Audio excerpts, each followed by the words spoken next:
instruct. So I propose we start. I expect some people are still joining, but let's start with the introduction. So thank you for joining the next one in a series of webinars that we've been doing on carbon-free, 24/7 carbon-free energy trading, and in particular the project that we have been doing for National Grid ESO, for NESO, looking at the implications for system operation. So Kerry Ann, if you could put the next slide up, please.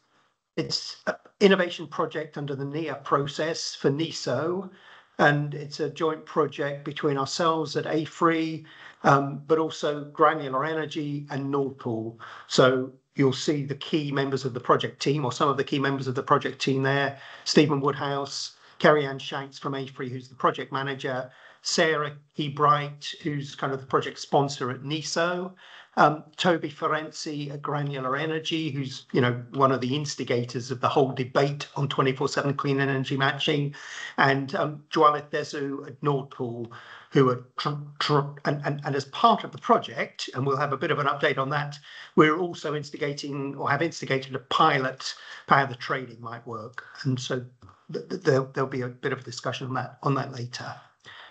So I'll just start with an introduction to the project without a slide. I have been involved in the discussion.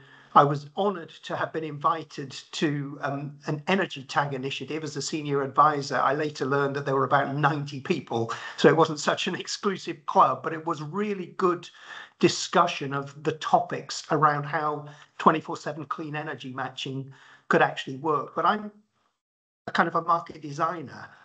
I was thinking, well, how does this actually affect things like dispatch, pricing, interconnection, flows, redispatch? And nowhere in the debate did I hear any of that conversation.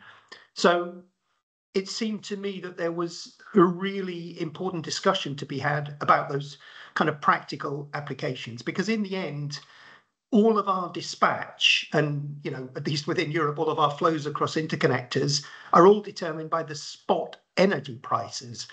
But if you create a parallel set of spot prices for clean energy, and economically, it doesn't matter if you've got energy and clean energy or if you've got energy and clean energy certificates. They economically, it boils down to the same thing.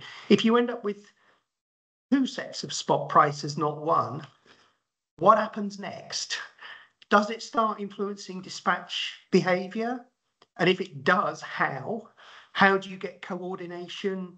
Does it influence flows across borders? And how? Should there even be congestion revenue? So there is this huge set of questions about how it interacts with system operation. And we are at least starting to answer some of those. There are some key design decisions around the scheme itself. And, this is designed by committee. It is, what do the buyers think works and what do the sellers think work? So it's not a conventional market design in that sense. And the outcome of those design decisions will also have some quite important implications for how the prices work and how it interacts with dispatch. So that's the reason for doing this project. And we'll talk you through how far we've got and what we're finding. So the next slide, please, Kerry Ann. So, as I've intimated, 24/7 clean energy trading could have very significant impacts, but in particular, it could have very significant benefits for lots of stakeholders. So it happens already. There are companies who are offering to match by time and by place. Some of them use the 24/7, others are doing it by distance. But, can you buy renewable energy within 50 or 100 kilometers of your location? So the concept of time and space is becoming important. And I think people are increasingly recognize that if you are consuming solar energy at night, you may be pretending something a little greener than it really is. So the transparency of clean energy procurement and kind of fighting off accusations of greenwashing is becoming quite important.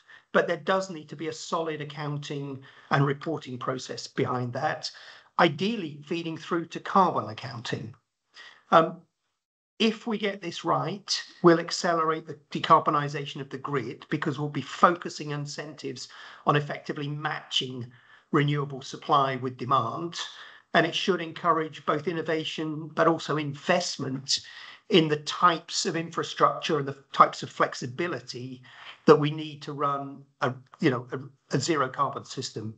And remember, in Britain, the zero carbon system is supposed to be coming by 2030. So if we move to the next slide, please. There are many ways in which clean energy could sort of voluntarily, through preferences, become a 24/7 product rather than an annually matched product. Google is kind of leading the way by making a commitment that by 2030, all of their electricity consumption will be matched by clean energy production on a 24/7 basis. Now, that is a big commitment. They do include nuclear in clean energy. It's about carbon-free energy rather than renewables. And that is already causing a bit of a schism in the RE100 debates. But in principle, Google has made that commitment. Having said that, with their expected wave of new demand for machine learning and AI, they are already starting to roll back on some of their carbon commitments for the future. They haven't yet rolled back on this one, but nevertheless, Google is one of the big actors in this space, and there are plenty of others. And Toby could talk about some of the organizations that are working on this. It is being led by tech companies. But I heard yesterday that there's a cement company working at this. So it can include the energy intensive companies, not just the tech companies, who, although they may have large electricity consumption, it's not a huge part of their overall revenue. It's a small percentage of their total cost base. So some of the regulatory reforms, though, could become important in making this not purely a voluntary, but actually becoming rather more of a, if not mandatory, but an important to-do scheme. So there are various initiatives. So the Climate Group launched the 24/7 Carbon-Free Coalition in 2024, and I had breakfast with somebody just a couple of days ago talking about some of those developments. And there are corporate customers who are already committing to targeting and reporting their 24/7 matched carbon-free energy supply, not necessarily 100%. So 100% is a very high bar.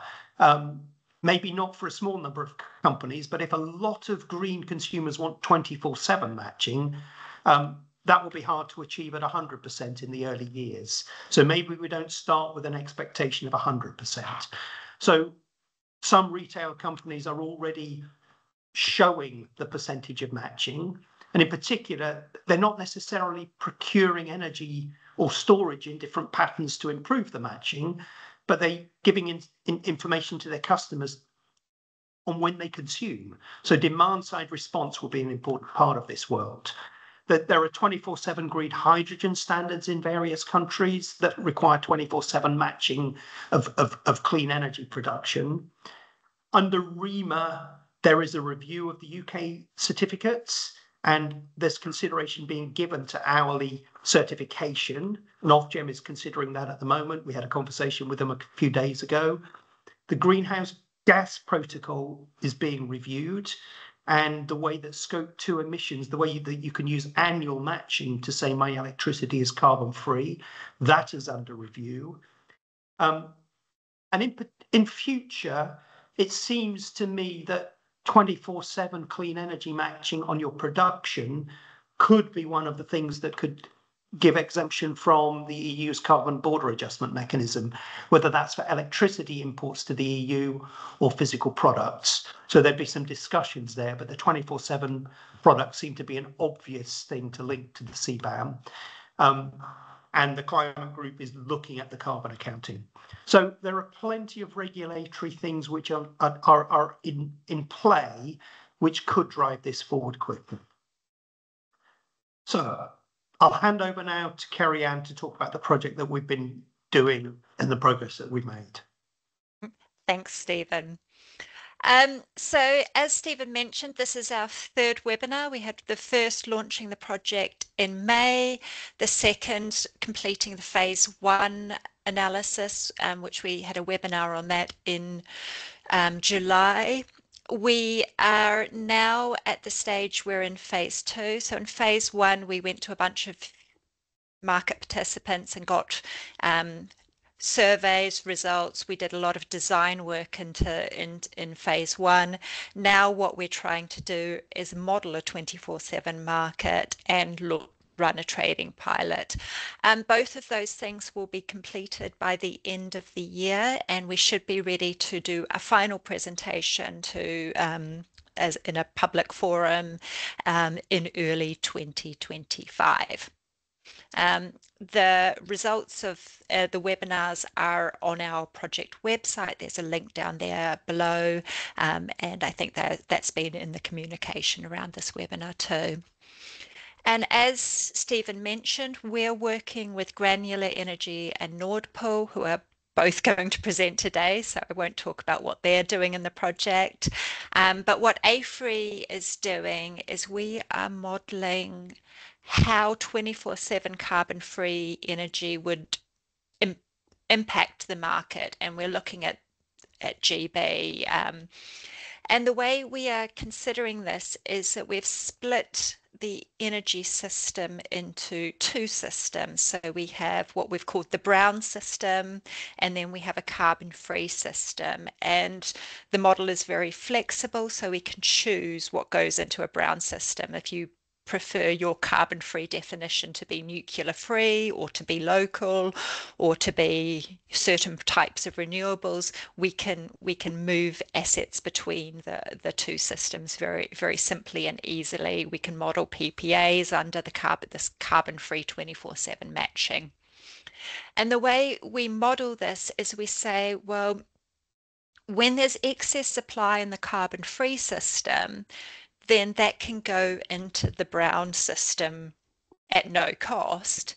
But when there's a shortage, so there's demand for 24/7 certificates in the carbon-free world, but there's not enough supply, there's a penalty for the failure to meet that carbon-free demand. And we're playing with the level of the penalty in our modelling to see how sensitive it is to this. So the modelling that we're trying to do and what we will have at the end of the project is to understand some key questions. The first thing we're looking at is system operation. As Stephen mentioned, we're doing the project for NESO, so clearly for them, understanding how this new sort of demand for 24/7 products interacts with system operation, system management is really important. So is energy balancing redispatch more difficult under this scheme? The second thing we're looking at is the value of these certificates. How much might these certificates cost? How does it compare to what people are currently buying REGOs for? The third thing we're looking at is what are the characteristics of demand for carbon-free energy that matter. So does the shape matter? Does the level matter? Does the type of customer matter? What's important here? The fourth thing we're looking at is the interconnection and zone. So as you may know, in Great Britain, it's been considered whether to reform to a zonal market. In most electricity markets, there's interconnection of some form or another. So what does it look like when you're trading carbon-free energy attribute certificates across zones, and how could that be implemented? And then the final thing that we're looking at is what does this mean for different types of assets? So does it benefit certain types of assets more? Does it benefit some types of assets less? And what we see is clearly this is beneficial to assets that have flexibility. Demand side response and storage benefit a lot from this from these types of certificates, but interestingly, weakly correlated carbon-free assets also benefit. So we're seeing that. What we are modeling and what we're doing a trading pilot for is for a system that doesn't yet exist. So everything that we present today, you have to take it with a pinch of salt, because we're kind of making up some of the rules as we go along. And as the system evolves and people express preferences, we will need to update analysis as this market grows and becomes established. So some of the big uncertainties are the granularity of the certificates. We're modeling 1 hour both in the AFRY modeling and in our trading pilot, but clearly anything 24/7 could be anything 1 hour or less, or it could even be larger blocks, say 4-hour blocks. Another key uncertainty is the acceptable share of carbon-free energy to consumers. So right now we don't have a huge amount of data on that. So some companies like Google and Microsoft have committed to 100%. Some people are just interested in reporting and understanding where they are and improving their score. So we don't know what that will be, but that's going to be a big driver. What happens to your residual profiles? So right now, people who don't buy green energy certificates, so if they don't buy an energy attribute, they get to report the average carbon intensity of the grid. Should that change? Should that be evolve? We want to understand what are the sort of rules for partial sales and purchases. Then we did surveys in phase 1 about what people consider as different as carbon free, what the attributes people want. We've tried to reflect that in the modeling, but clearly asking people preferences for something that doesn't exist is hard. They don't necessarily know. So preferences will evolve as the system matures. Locational limits, so how proximate do people want their supply to be, what happens over interconnectors, and then also how batteries will be treated. We've used the energy tag rules for batteries, which is a sort of PPA type model. You buy a certificate as you charge, and you sell a certificate as you dispatch. But again, these sorts of things are up for debate. So in terms of modeling, when we have run the model, we find the results come out rather like you would expect, that generally it's quite sensitive to the level of certificate demand we have. So the higher the level of certificate demand, the higher the price. And the key driver is the number of hours that we have a shortage for. So what we've looked at is we have a sort of green area, which is a level of carbon-free supply availability. We've modeled a number of different demand lines. And what seems to happen is that you get sort of a quite binary switch between when there's a price and when there's so when there's a shortage, the price tends to go quite high quite quickly, and in the hours where there is plenty of supply, you tend to get zero or no price. And this is sort of something we're also seeing with the trading pilot results, which Tualith will talk about later. And so the primary driver of the certificate price is that level of demand, and we'll be modeling 60% of carbon-free supply through to 100%. And what happens is the more demand you have, the tighter and more these certificates cost. We think in our central case, we will get quite close to where the current Rego price is, which is about £7 to £10 in the UK currently, but has varied quite a lot. And we've seen a lot of volatility in the prices depending on things like weather years. So the next, sorry.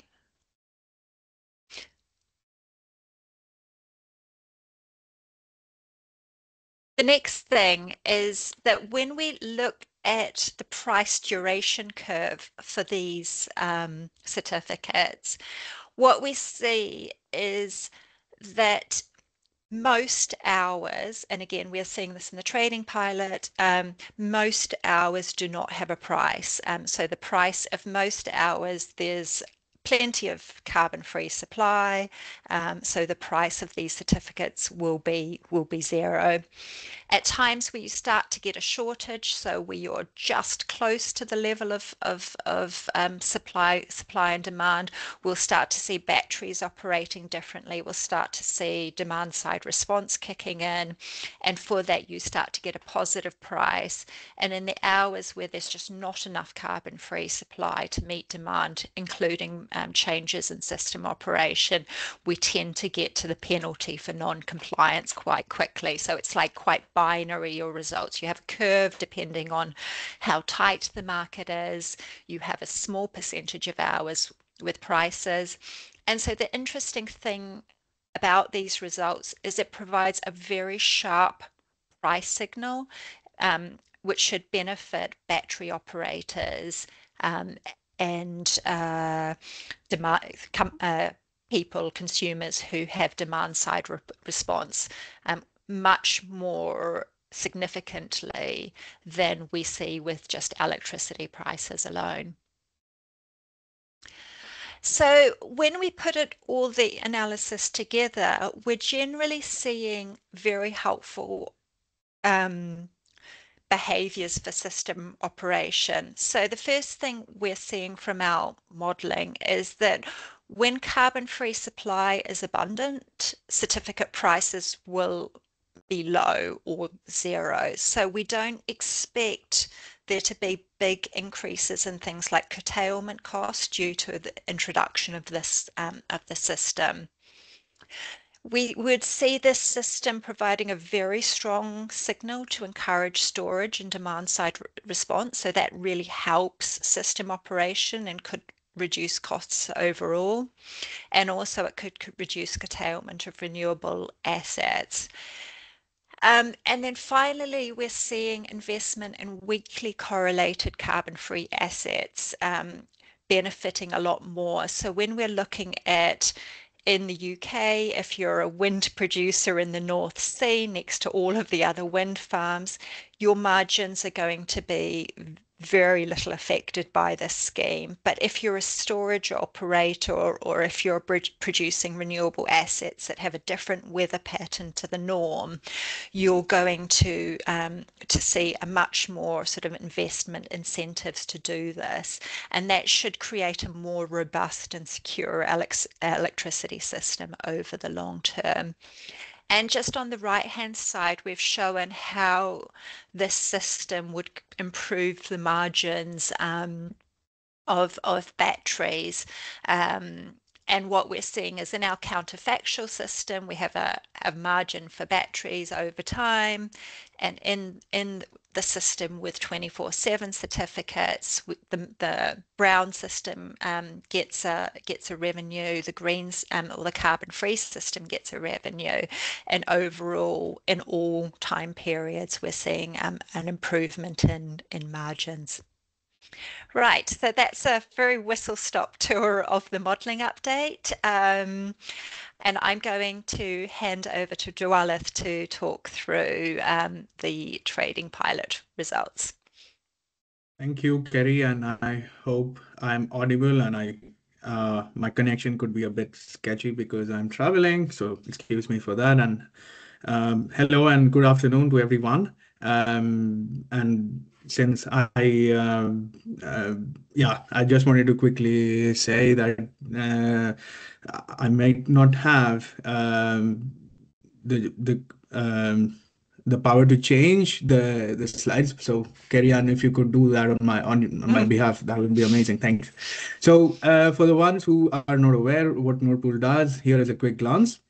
Nord Pool is a market operator, mainly running day-ahead and intraday markets, along with clearing and settlement services in 16 plus European countries. We have 400 plus customers, and we are one of the biggest NEMO or market operator in the UK, famously called as N2EX. And yeah, so we handle almost 1,000 terawatt hours annually in day-ahead and 74 terawatt hours in intraday. Moving on to the next slide. So what is the role for Nord Pool in this project? So the idea is to run a trial ex post auction, taking inspiration from the current power markets framework, which aims at establishing a price reference for hourly clean energy, supporting the maximization of liquidity and increased access to granular certificates for everyone in all shapes and forms, provide a reliable market signal for everyone in the market, and also potential, a stack in the existing value stack where you could actually optimize to your liking. And the long-term ambition here is to accelerate the transition to clean energy by closing the gap between traditional power markets and certificate markets. Next one. So how does the product look like? So just very, very similar to the existing Rego. Unit of trading here would be megawatt, and the contract size is a whole number. Excuse me for the mistake there, but the type of product here would be a granular certificate, which is on hourly level or hourly granularity, and the quotation method is a continuous submission of orders until gate closure, pretty similar to the existing day-ahead market system, where you have a gate closure of 9:30, but this could have a different gate closure, and of course the price tick is at 0.1. That means the price steps that one could have for this market, or at least in the pilot phase that we have had, is with a 0.1 difference in steps. The trading model is, of course, the double-sided anonymous blind auction, very similar to the day-ahead auction that we run. And the minimum and max prices that we have decided for the pilot phase is at 0 and 500 GPP. And the rest, of course, is very much self-explanatory. If we move on to the next one. So we use exclusively curve orders for this pilot. And for the ones who are aware of how curve orders work, they are very simple format, or a simple form of order tool. You just have, as depicted on the right-hand side of the slide, you have two columns representing the price levels, and the rows representing the volume that you want to actually have position as. The minimum resolution is 0 megawatt. That means a whole number because it is a certificate that we are dealing with. An order should consist both price and volume. And a maximum of 5 steps per hour was allowed.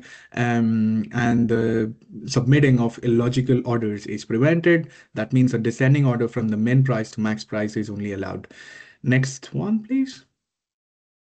And the market framework in a summary could be like this. So this was a ex post auction, which means the auction would be held only after the GC issuance. I know that there could be a lot of questions that how could this be handled in the future, but this is what we are here for, trying to convince stakeholders to move to a more or move to a better system. And it's a double-sided blind auction, fully anonymous market, and Nord Pool acting as a central counterpart. Both the months, and that is February and May of 2024, with 696 hours and 745 respectively were run all at a time, and all of the auctions were accepted via curve orders only, and these were sent before November 1st. Next one, please. And quickly on price results. Before we get on to the price result summary, how does this work?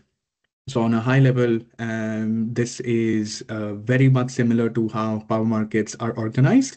You have a supply curve, you have a demand curve, and the price is determined where both these curves actually cross over. And so any seller whose price and volume falls to the left of the crossover price has their positions cleared, while any buyer whose price and volume falls to the left of the demand curve or the crossover has their positions cleared. So it's very, very similar to how a power market was, and it is pay as clear if this wasn't mentioned before. Moving on to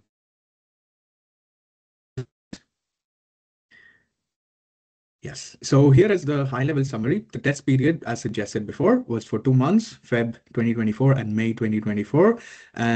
So on the left-hand side, you have the results summarized for February 2024, and on the right-hand side, you have the results summarized for May 2024. I must start with saying that the number of participants, if you see, is low. So that is one of the reasons why we are not sharing a lot of the price curves here, but we can at this moment are only sharing some highlights. And I must say that some of the participants here include some of the biggest retailers and generators in the UK, and we see more and more actually are needed, and something for the next slide. But quickly coming back to this one, a total mentioned before in Feb and 744 hours in May. Out of the total 696 hours, 169 hours were observed with no price situation. That is 24% for Feb, and 19%, which stands out at 143 hours for May, which is quite counterintuitive from our original expectations. And 527 hours where we observed prices in Feb, and 601 hours in May. We also encountered price formation at 0 GBP, and we see that 6 hours in Feb where we saw 0 as a price being formed, and the same in May was 11 hours.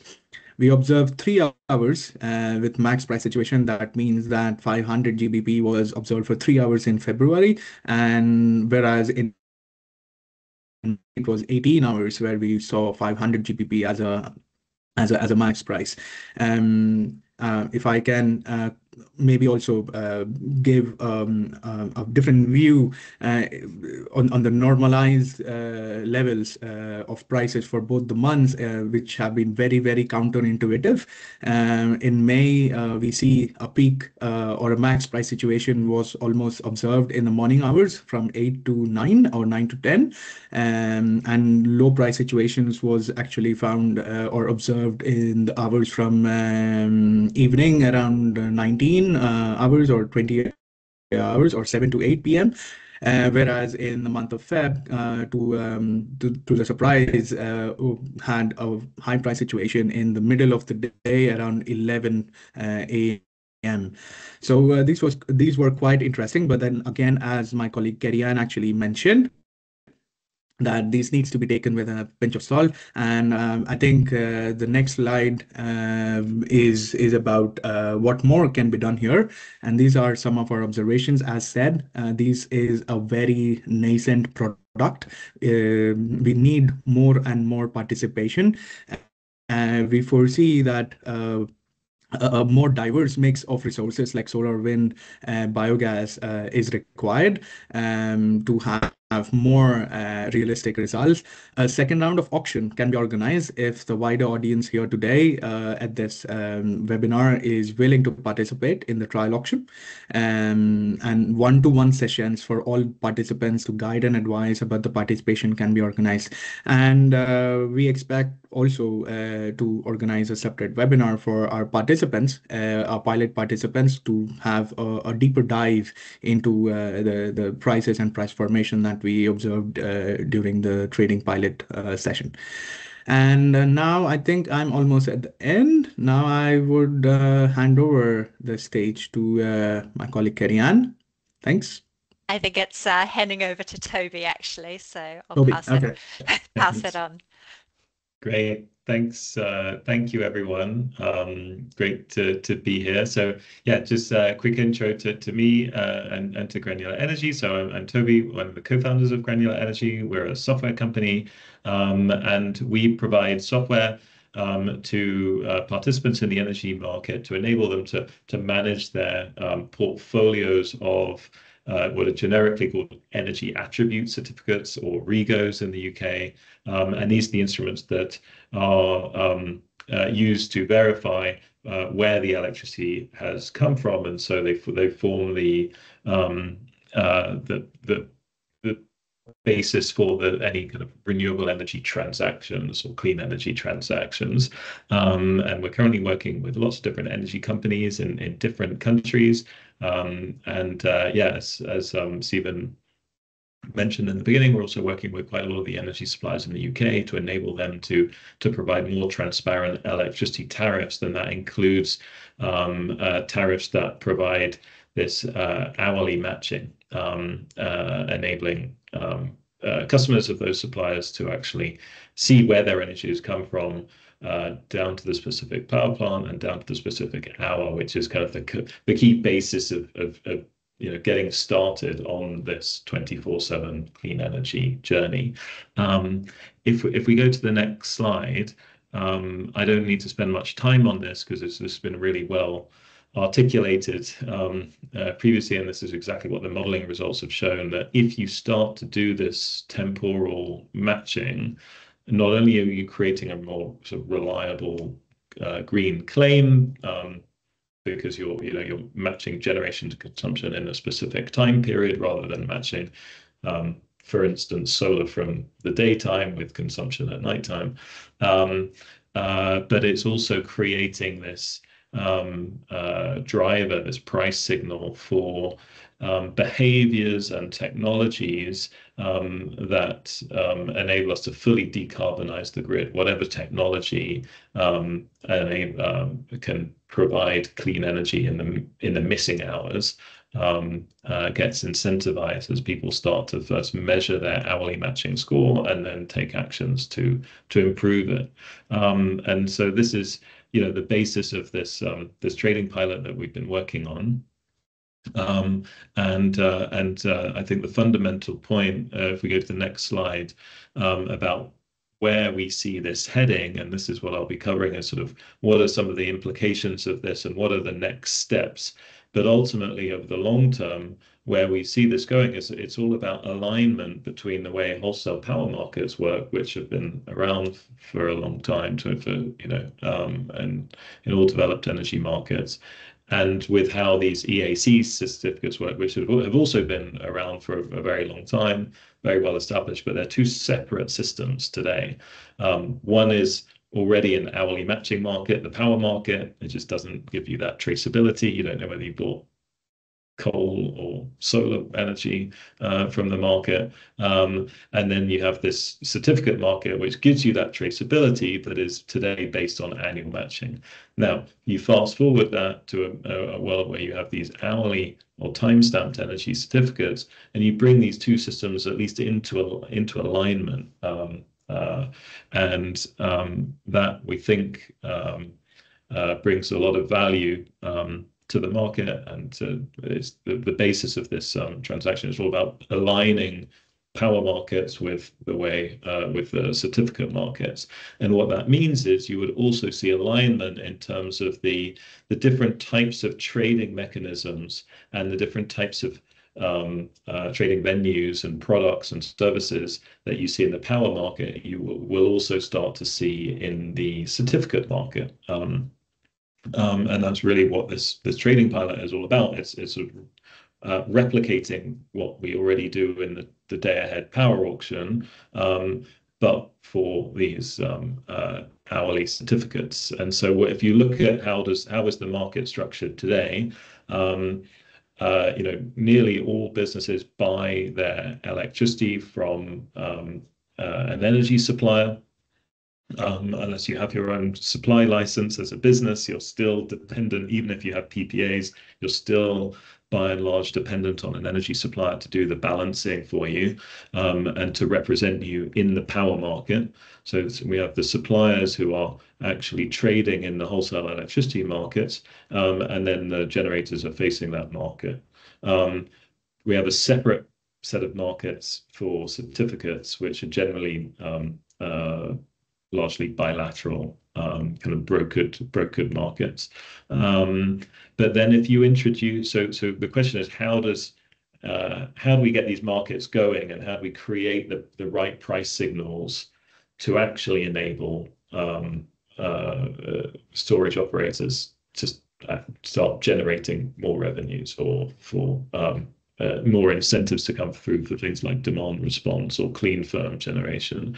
If we go to the next slide, the way we see this is, as you introduce these 24/7 or hourly matching, you'll start to see suppliers offering, energy suppliers, as is already happening, introduce these sort of hourly matching tariffs, which enables more businesses to start measuring that hourly, or getting that hourly matching score.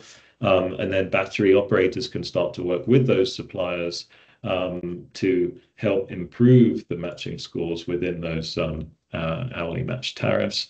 And as we build these spot markets or other types of venues, then that actually allows the flexibility operators to face the market kind of in the same way that batteries are already generating revenues today in the wholesale power markets, in the intraday markets, or day ahead. Eventually there'll be markets for these hourly energy attribute certificates. So if you can kind of, this for us, this gives us a kind of a blueprint of where we see the market going. And then if you go to the next slide, this just gives you an illustration. So this is sort of the sort of reporting that end customers can start to receive if they're on one of these hourly matching tariffs, is show understanding where is your what is your consumption profile, and where is the energy coming from in each individual hour. And then you can start to look for those missing gaps, and you can see, I've just used arrows to highlight a few of these missing gaps, and those things can be, the graph on the right is showing like the average 24-hour period for a consumer over, I think, a period of a month or so.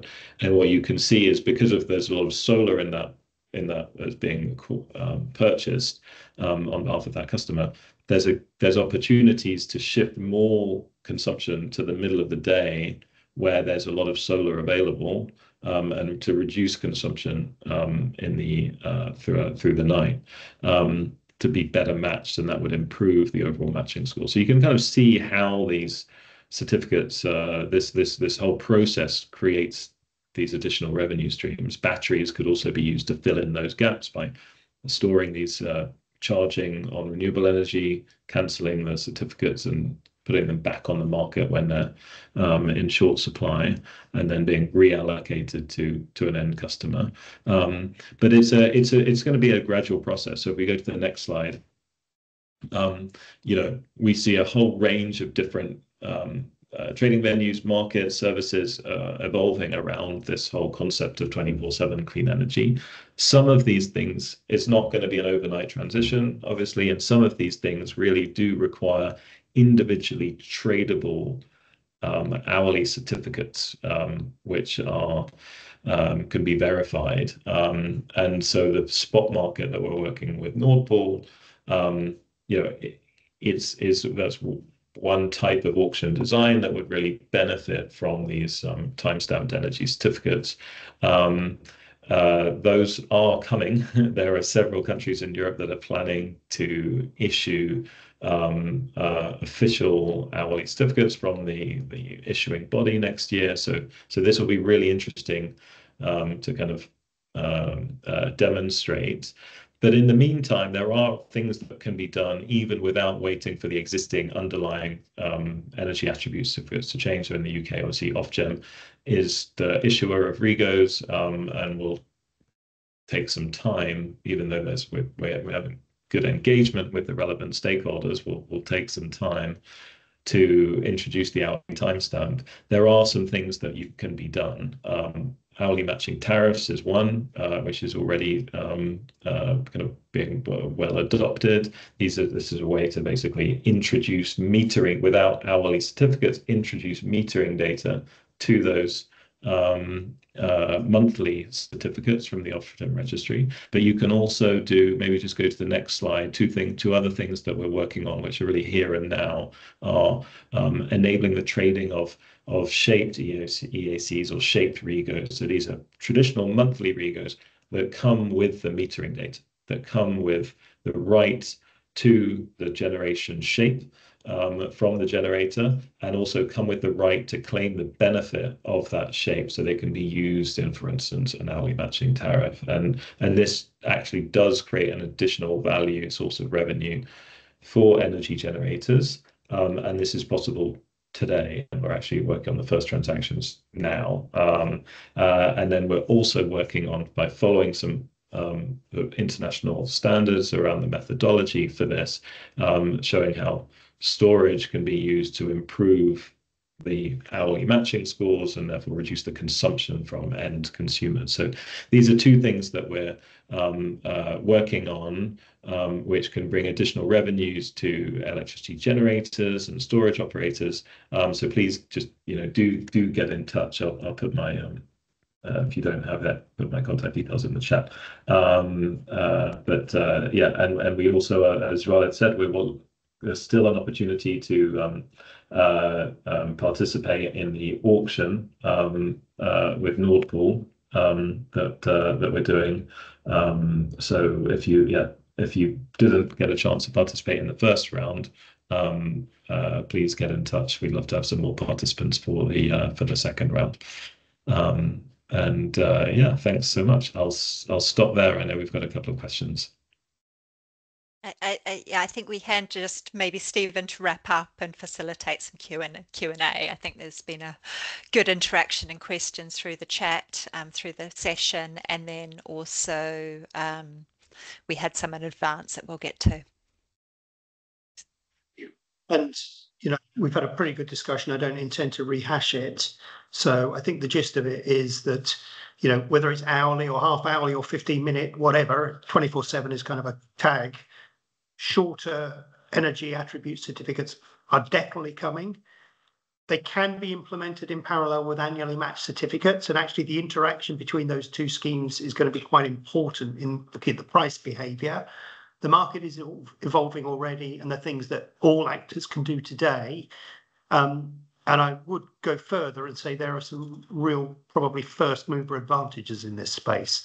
There's a lot of discussion on the one hand on the rules for the voluntary schemes, but also on the more kind of organised requirements. So the scope 2 emissions, the REGO review in the UK. We've mentioned already that Ofgem is considering the time stamping. I think we currently have monthly certificates which are used in hourly accounting. There is the possibility of that moving to a shorter time interval, and it may well be sort of triggered by definitions of green electricity for hydrogen. And that's one of the complexities, because some people will be looking for renewable energy, some people will accept nuclear energy. So whether we end up with separate clean energy certificate markets for different fuel types, you can see complications coming when you look at trading and liquidity. But the emergence of 24/7 should be a good thing for our system as a whole as we decarbonise. It should improve transparency in people's green claims and the procurement claims. It should support accelerating grid decarbonisation operationally, but also in terms of investment and innovation. So it's coming soon to a system near you.